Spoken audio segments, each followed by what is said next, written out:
कल जिस तरीके से जयंत पाटिल और उनके परिवार के ऊपर जो वक्तव्य किया गया है उसका निषेध करने के लिए नवी मुंबई राष्ट्रवादी शरद पवार पक्ष के नेता चंद्रकांत पाटिल और हमारे सब पदाधिकारी यहाँ पे मौजूद है। निषेध इसलिए कर रहे हैं, लोकशाही में निषेध करना और सरकार को दिखाना चाहते हैं कि आप उसके ऊपर कुछ कार्रवाई करो या कुछ के ऊपर कुछ करने वाले है क्या नहीं होता है। तो अभी सिर्फ अपोजिशन लीडर ही खाली लोकशाही और लॉ एंड ऑर्डर देखना कि हमारी जिम्मेदारी, ऐसा अगर लगता है सरकार को,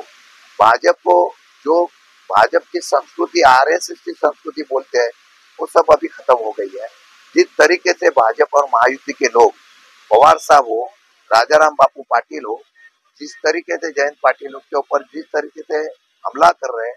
जैसे बात कर रहे हैं, उसका निषेध करते हैं। हम भी अभी देखते हैं, अगर गवर्नमेंट उसके ऊपर नहीं होता है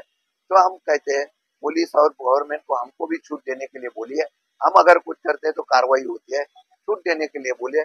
जैसा उनका सामने से हमला होगा वैसा ही हमला करने के लिए हम तैयार हैं। आज गेले 2 दिवस झालं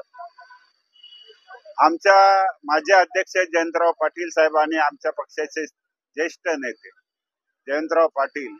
यांच्याविषयी जे वक्तव्य केलं, खऱ्या अर्थाने राजकारणामध्ये टीका टिप्पणी होतेच, पण ज्यावेळी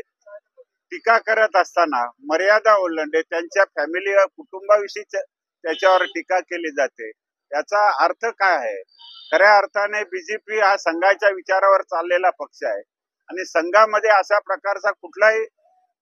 शब्द वापरला जात नाही। पण आज बघितलंच गेलं, पडोलकरने खऱ्या अर्थाने ज्या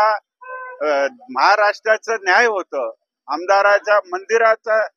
मध्ये आतमध्ये विधानसभेमध्ये त्यांनी भांडणं केली, त्याच्यावर पण काही नाही आणि मग त्याला